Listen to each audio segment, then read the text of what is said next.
Satu, dua, tiga. Shalom, selamat berjumpa kembali saudara terkasih. Di malam hari ini kita akan menyampaikan satu tema tentang bertumbuh, berbuah di dalam Tuhan. Saya yakin dan percaya kita semua pasti ingin bertumbuh, berbuah dalam Tuhan. Amin. Nah, sebelum kita masuk kepada kebenaran firman Tuhan, mari kita angkat sebuah lagu firman.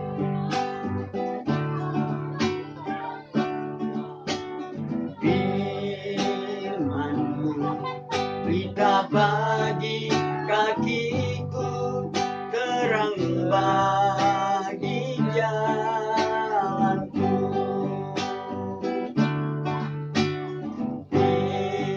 Firman-Mu kita bagi kakiku, terang bagi jalanku.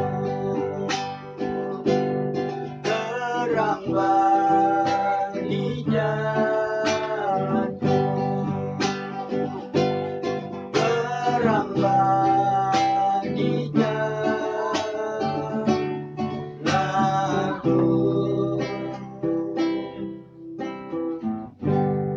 Ya, mari kita satu dalam doa. Bapa dalam surga, kami mengucap syukur atas kesempatan yang indah di malam hari ini. Tuhan masih memberi kesempatan kepada kami untuk memberitakan Injil-Mu. Itu adalah satu anugerah yang besar bagi kami. Permohonan kami Tuhan, berkati kami yang menyampaikan kebenaran firman-Mu, berkati jemaat-Mu yang mendengarkan kebenaran firman-Mu. Di dalam nama Yesus, biarlah impartasi kerajaan Allah, impartasi kuasa Allah yang mengalir di tempat ini, yang akan membawa damai, sejahtera, dan sukacita. Kami siap untuk menyampaikan kebenaran firman-Mu. Di dalam nama Yesus Bapa, haleluya, amin. Salam saudara terkasih, di malam hari ini kembali kita akan membahas satu tema tadi yang berjudul bertumbuh, berbuah dalam Tuhan. Maka itu saudara terkasih, hari ini saya menyampaikan kebenaran firman-Mu bersama anak saya terkasih, Martin Luther Simanjuntak. Dia juga bercita-cita menjadi seorang pengkhotbah. Martin ini umurnya sekarang 17 tahun. Tanggal berapa? 28 April. 28 April, umurnya 17 tahun. Dapat KTP deh. Lalu katanya sih pengen bikin SIM supaya bisa sekolah bawa motor. Ada men saudara? Cita-citanya dia pengen jadi pendeta kayak bapaknya katanya. Pengen melayanin. Nah, kita berdoa supaya Martin bisa memberitakan Injil, melayani jemaat Tuhan, bahkan menjadi berkat dimanapun kita berada. Ada amin saudara? Nah, hari ini saya akan menyampaikan kebenaran firman Tuhan bersama Martin. Mari kita mulai. Nah, saudara terkasih, kita buka Alkitab kita yang terambil dari kitab Kolose 2 ayat 6 dan 7. Kolose 2 ayat 6 dan 7. Ya, kita sama-sama membaca. 1, 2, 3. Kamu telah menerima Kristus Yesus Tuhan kita. Karena itu hendaklah hidupmu tetap di dalam Dia. Hendaklah kamu berakar di dalam Dia dan dibangun di atas Dia. Hendaklah kamu bertambah teguh dalam iman yang telah diajarkan kepadamu, dan hendaklah hatimu melimpah dengan ucapan syukur. Amin. Nah, hari ini kita akan membahas satu topik tadi itu, satu tema tadi itu berjudul bertumbuh dan berbuah. Nah, saudara terkasih, pasti kita pingin kalau ada tanaman yang kita tanam di depan rumah kita, apakah tanaman kita tanam di ladang kita, kita pasti pingin tumbuhan tanaman itu menghasilkan buah. Amin. Begitu juga dengan Bapa Sorgawi. Dia datang ke perkebunan, dia katakan mana buahnya. Kita lihat pohon ara yang tidak berbuah, sekaligus ditebang dan dibakar. Di dalam pertobatan juga kita harus menghasilkan buah. Dikatakan di Matius 3 ayat 8, hasilkanlah buah sesuai dengan pertobatanmu. Di dalam pelayanan pun kita harus menghasilkan buah. Dikatakan hasilkanlah buah. Amin. Nah, saudara terkasih, di dalam nama Yesus Kristus, dan hari ini kita akan membahas caranya supaya kita bisa bertumbuh dan berbuah. Seperti tadi saya katakan, setiap kita pasti ingin hidup kita, kerohanian kita bertumbuh, berbuah di dalam Tuhan. Saudara terkasih, bagaimana caranya supaya kita bisa bertumbuh dan berbuah di dalam Tuhan? Tadi yang kita baca di dalam Kolose, kita lihat dalam Kolose 2 ayat 6 dan 7. kamu telah menerima Kristus Yesus Tuhan kita. Karena itu hendaklah hidupmu tetap di dalam Dia, hendaklah kamu berakar di dalam Dia dan dibangun di atas Dia. Hendaklah kamu bertambah teguh dalam iman yang telah diajarkan kepadamu, dan hendaklah hatimu melimpah dengan syukur. Poin yang pertama, supaya kita bisa bertumbuh, saudara, berbuah di dalam Tuhan. Poinnya pertama tadi dikatakan, kamu telah menerima Kristus Yesus Tuhan kita. Artinya begini, kalau kita mau bertumbuh di dalam Tuhan, kita harus menerima Yesus sebagai Tuhan dalam hidup kita. Yang menjadi pertanyaannya adalah begini, apakah orang yang beragama Kristen sudah pasti pengikut Yesus? Apakah orang yang beragama Kristen sudah pasti hidup dalam Yesus? Belum tentu, bisa jadi agamanya hanya sekedar dari KTP. Karena begini, pernah saya tanyakan di kantong Kristen kepada orang-orang Kristen, Bapak, menurut Bapak, apa alasannya Bapak mengikut Yesus? Lalu dia katakan gini, Bapak saya kan Kristen, Mama saya Kristen. Ya saya Kristen dong. Oh Kristen, bukan pengikut Yesus. Begitu Pak. Karena saya pun dulu begitu. Saya dulu beragama Kristen, saya bukan pengikut Yesus. Akhirnya saya pindah ke agama yang lain karena saya tidak memiliki pemahaman yang benar tentang Kristus. Nah, saudara terkasih, dikatakan di sini, kita harus menerima dan menjadikan Yesus sebagai Tuhan secara pribadi dalam hidup kita. Artinya, kita harus menjadikan Yesus sebagai penguasa tunggal dalam hidup kita. Tidak boleh lagi keegoisan kita, tidak boleh lagi dosa yang memperbudak kita. Saudara terkasih, mungkin saudara berkata, masa ya si dosa memperbudak kita? Mari kita lihat dalam Roma 7 ayat 19. Lihat, sebab bukan apa yang aku kehendaki yaitu yang baik yang aku perbuat, melainkan apa yang tidak aku kehendaki yaitu yang jahat yang aku perbuat. Di dalam diri manusia, sejahat-jahatnya manusia itu pasti ada di hati kecilnya ingin berbuat baik. Setuju nggak saudara? Sejahat-jahatnya manusia pasti ada sekecil apapun di hatinya untuk hidup di dalam kebenaran. Tapi saudara, kita lihat realitanya, keinginan ada, niat ada, tapi realitanya yang terjadi dia tetap hidup dalam dosanya. Sehingga waktu saya ketemu dalam penjara, aduh bang, capek deh bang hidup begini. Kenapa ini bisa terjadi? Jelas dikatakan di dalam Roma 7:24, aku manusia celaka, siapakah yang akan melepaskan aku dari tubuh maut ini? Syukur kepada Allah oleh Yesus Kristus Tuhan kita. Ada amin? Hanya Yesus Kristus Tuhan kita yang dapat menyelesaikan kita dari tubuh maut ini. Yang tubuh ini sudah dibelenggu, sudah diikat oleh dosa, sehingga kita menjadi budak dosa. Maka itu saudara, supaya kita bisa bertumbuh dan berbuah, kita harus menerima Yesus sebagai Tuhan, sebagai penguasa tunggal dalam hidup kita. Karena memang hanya Yesus yang bisa membebaskan kita dari kutuk hukum Taurat dan hukum dosa. Ada amin saudaraku? Nah saudara, poin kedua, kita akan mendengarkan anak saya Martin Luther untuk menyampaikannya. Nah, Martin, anak papa yang tersayang. Nah, kalau kita lihat, ya, bagaimana caranya supaya kita bisa bertumbuh supaya kita bisa bertumbuh berbuah di dalam Tuhan. Ya. Caranya. Ya, salam dulu dong. Salam semuanya. Kita masuk ke poin 2. Saya akan baca ulangi lagi Kolose 2 ayat 6-nya.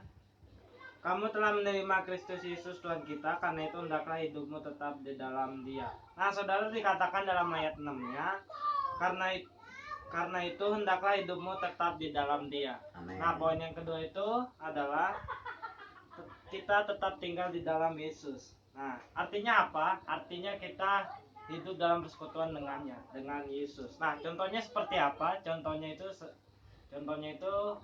ya suka membaca Alkitab, suka dengar khotbah, suka berdoa, ya berbau-bau rohani lah pokoknya suka yang berbau rohani lah. Iya, mantap.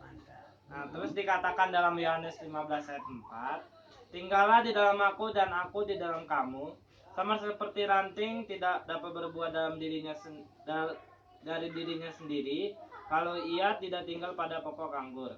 Demikian juga kamu tidak berbuah jikalau kamu tidak tinggal di dalam aku. Akulah pokok anggur dan kamulah ranting-rantingnya. Barang siapa tinggal di dalam aku dan aku di dalam kamu, ia berbuah banyak, sebab di luar aku kamu tidak dapat berbuat apa-apa. Nah, kalau kita tidak tinggal di dalam Yesus, yang pertama, kamu tidak dapat berbuah apa-apa jika kita tidak tinggal di dalam Yesus. Dan yang kedua, sebab di luar Yesus kita tidak dapat berbuat apa-apa. Nah, kalau kita tinggal di dalam Yesus, apa yang akan kita dapatkan? Yang pertama, kita akan berbuah banyak. Dan yang kedua, jikalau ayat ketujuhnya, jikalau kamu tinggal di dalam aku dan firmanku tinggal di dalam kamu, mintalah apa saja yang dikehendaki dan kamu akan menerimanya. Nah, yang ketiga, di dalam Alkitab, dalam Roma 8 ayat 1 dikatakan, demikianlah sekarang tidak ada penghukuman bagi mereka yang ada di dalam Kristus. Jadi yang ketiga itu adalah tidak ada penghukuman lagi bagi orang yang percaya kepada Yesus. Oh begitu. Jadi kalau kita tetap tinggal di dalam Dia, tadi Kang Abang sudah menyampaikan, kalau kita tinggal di dalam Yesus, kita berbuah banyak.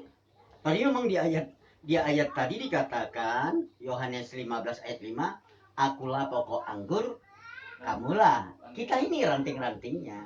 Jadi contohnya begini Bang ya. Ini pokok anggur. Kita ranting-rantingnya. Waktu ranting itu terpisah dari pokok anggur, ranting itu nggak bisa berbuat apa-apa. Benar ya?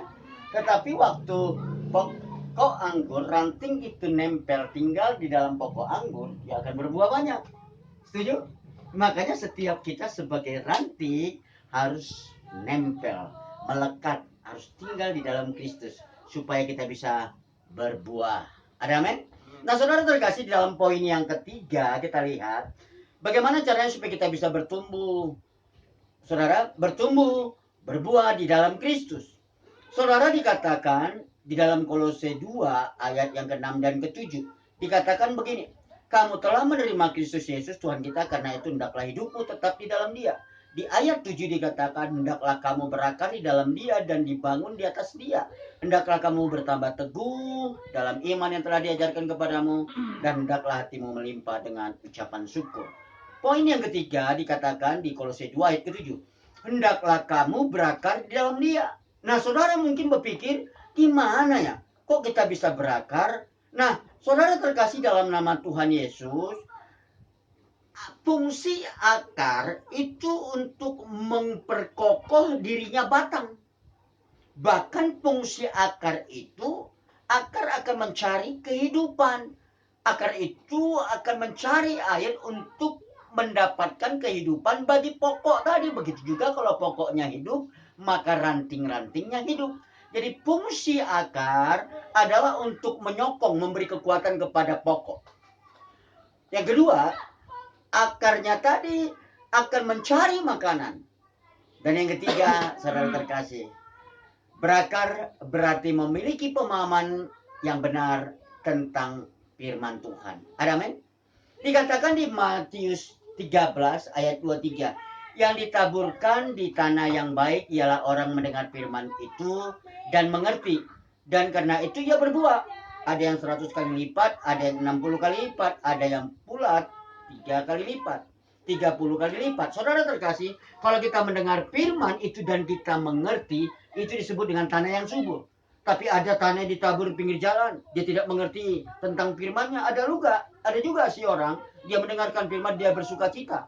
Bukan karena dia mengerti firmannya, tapi kenapa? Yang korbannya lucu, jadi pulang ke rumah, gimana korbannya tadi, mantap. Nah, apa yang dijelaskannya tadi? Lucu deh, kamu aja gak tahu. Kalau kamu tahu, keren banget deh korbannya. Kenapa? Lucu deh. Lah, pergi dengar khotbah, pergi dengar firman yang didapat lucu. Emang lagi ada komedian?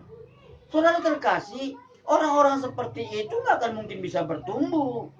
Nah, saudara terkasih, tetapi kalau kita mau bertumbuh sesuai dengan Matius 13 ayat 23, kita harus memiliki hati yang siap untuk ditabur benih firman. Nah, hati kita menjadi tanah yang baik.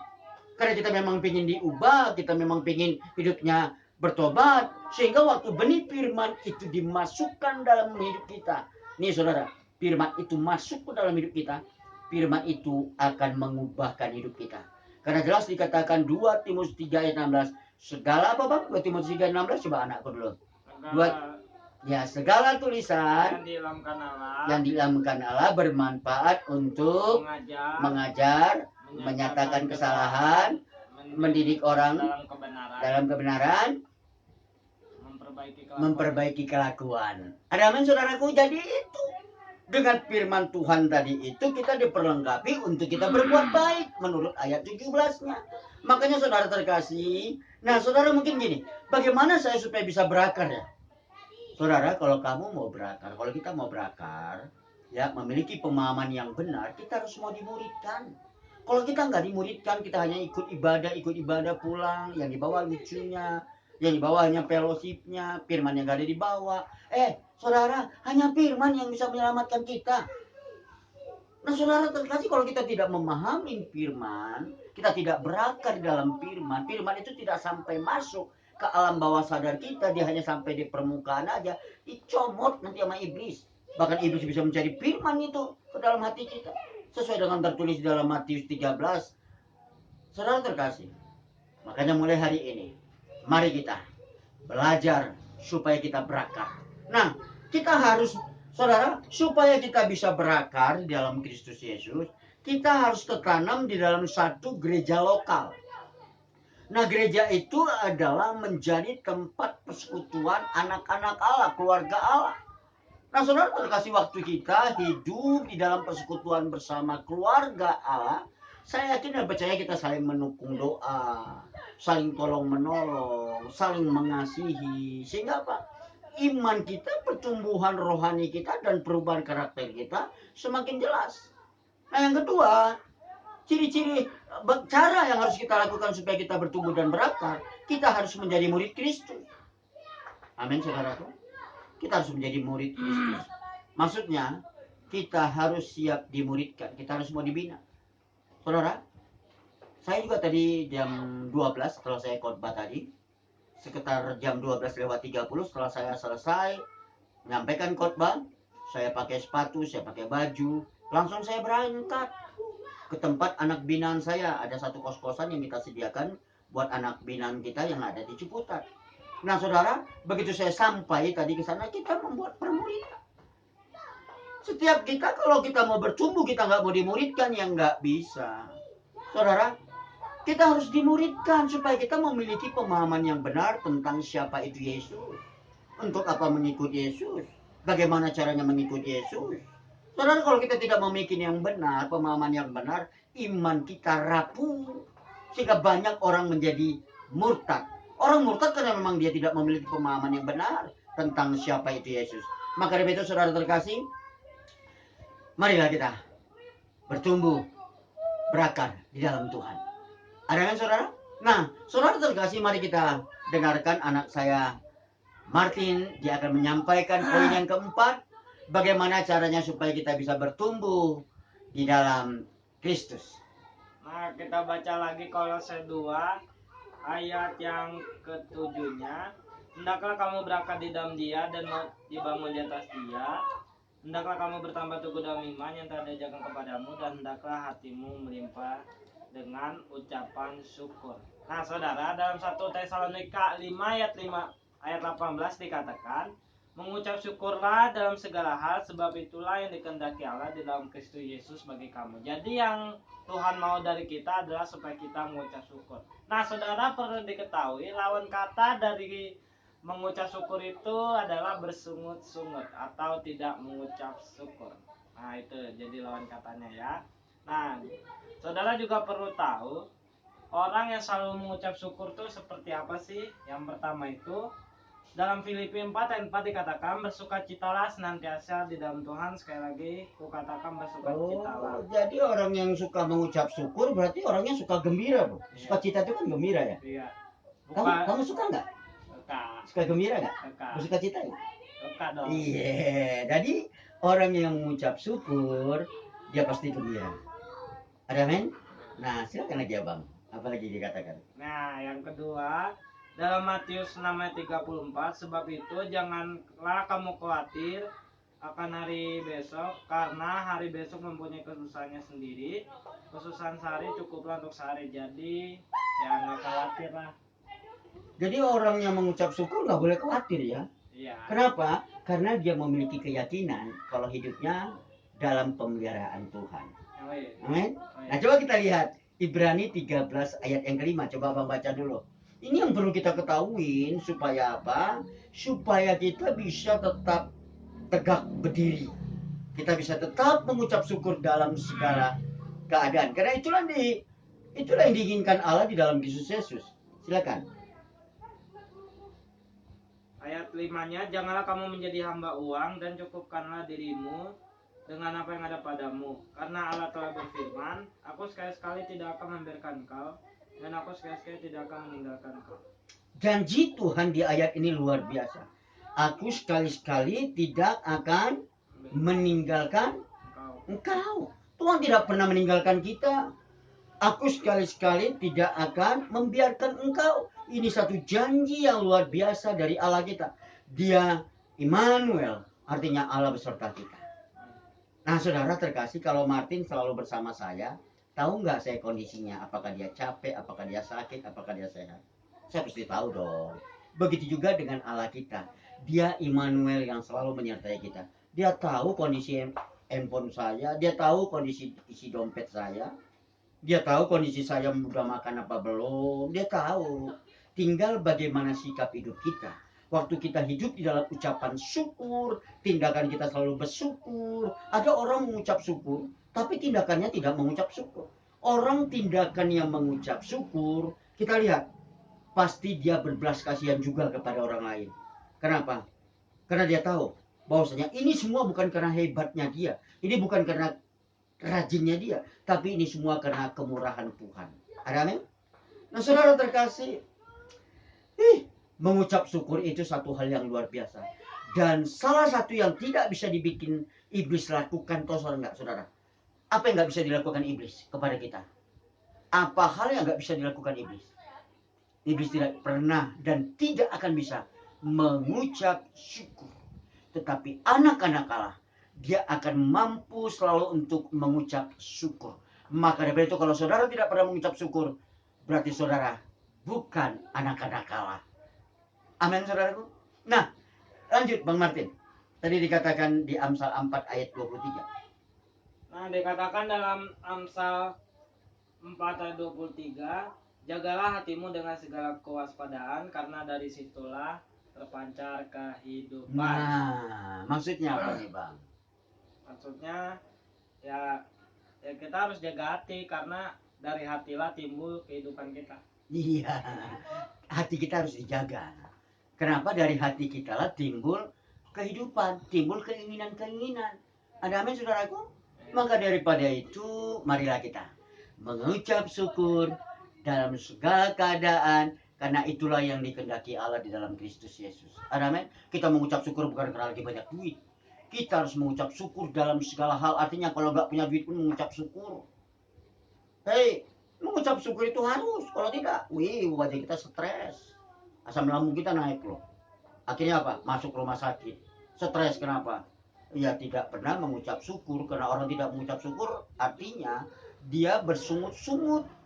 Kalau kita lihat orang bersungut-sungut nengok wajahnya nggak asik loh. Amin, saudaraku. Nah, saudara terkasih, demikianlah firman Tuhan yang sudah kita baca, yang berjudul tadi bertumbuh, berbuah di dalam Tuhan. Di poin yang pertama tadi saya menjawab bagaimana caranya supaya kita bertumbuh dalam Tuhan. Poin yang pertama, kita harus menerima Yesus sebagai Tuhan secara pribadi dalam hidup kita. Kita harus menerima Yesus sebagai penguasa tunggal dalam hidup kita.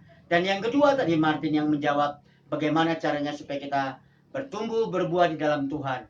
Martin jawab tadi, kita harus tetap tinggal di dalam Yesus. Kalau sekali Yesus, tetap Yesus. Sekali lagi saya katakan, sekali Yesus, tetap Yesus. Apapun masalah yang kamu hadapi, tetap Yesus. Ada amin? Nah, saudara terkasih, yang ketiga, poin yang ketiga, bagaimana caranya supaya kita, saudara, bertumbuh, berbuah di dalam Tuhan. Poin yang ketiga tadi saya sampaikan, hendaklah kamu berakar di dalam Dia, dibangun di atas Dia. Artinya kita harus berakar, memiliki pemahaman di dalam Kristus Yesus. Kita harus memiliki pemahaman, apa sih tujuannya mengikuti Yesus, mengapa sih harus mengikuti Yesus, bagaimana caranya mengikuti Yesus. Karena banyak orang beragama Kristen tidak mengerti mengapa dia mengikuti Yesus. Ada amin, saudaraku? Nah, poin keempat tadi Martin membahasnya, bagaimana caranya supaya kita hidup bertumbuh, berbuah di dalam Tuhan. Jawaban Martin tadi, hendaklah hatimu melimpah dengan ucapan syukur. Ada amin? Demikianlah firman Tuhan pada malam hari ini. Selamat berjumpa di hari esok. Dan Salam, mari kita berdoa sebelum menutup kesempatan ini dari malam hari ini. Kita masing-masing berdoa. Bapa, dalam nama Yesus kami yakin dan percaya kebenaran firman-Mu yang sudah ditaburkan, dia tidak akan kembali dengan sia-sia. Kami yakin dan percaya pemeliharaan Tuhan nyata dalam hidup kami, karena kami bertumbuh, berbuah di dalam Tuhan. Bahkan kami berakar di dalam Tuhan, memiliki pemahaman yang benar di dalam Tuhan. Permohonan kami kepada Tuhan, agar jemaat Tuhan yang mendengarkan kebenaran firman Tuhan ini, biarlah mereka juga dapat bertumbuh, berbuah di dalam Tuhan. Karena kami tahu kalau kami hidup dalam Tuhan, kami tidak akan hidup dalam penghukuman lagi. Karena penghukuman itu sudah dibawa Kristus dalam kayu salib. Terima kasih Bapak. Berkati Tuhan setiap jemaat-Mu. Sampai berjumpa di hari esok. Kami akan menyampaikan khotbah-khotbah kembali di jam 12 siang besok. Terima kasih Bapak. Martin silakan berdoa buat para pemuda. Dan saudara, aku juga berdoa untuk setiap para pemuda dimanapun mereka berada, Bapak. Jauhkan mereka dari segala pergodaan yang jahat atau pergodaan yang buruk. Tuhan, berkatilah hidup mereka, supaya hidup mereka berkenan kepadamu, Bapa, dan setiap pribadi menerima Engkau sebagai juru selamat dalam hidup mereka. Di dalam nama Tuhan Yesus Kristus, Bapa, berkatilah hidupnya, berkati pekerjaannya, berkati apapun yang dikerjakan berbuat berhasil. Di dalam nama Tuhan Yesus, aku berdoa. Amin. Ya, berdoa lagi buat keluarga kita. Silakan. Dan Yesus, aku juga berdoa untuk suku keluarga besar kami, Tuhan, dimanapun mereka berada, Tuhan. Semoga dijauhkan dari segala mara bahaya dan tipu daya apapun itu, Tuhan, di dalam nama Tuhan Yesus Kristus. Tuhan, berkati juga Tuhan untuk seluruh keluarga besar kami, Bapak, supaya mereka semua bisa menjadi berkat di mana mereka berada, dan Kau tempatkan mereka, Bapak. Damai sejahtera sukacita, Tuhan, kasih setia kasih Karunia melimpahi seluruh kehidupan keluarga kami, Bapak. Di dalam nama Tuhan Yesus Kau berdoa, amin.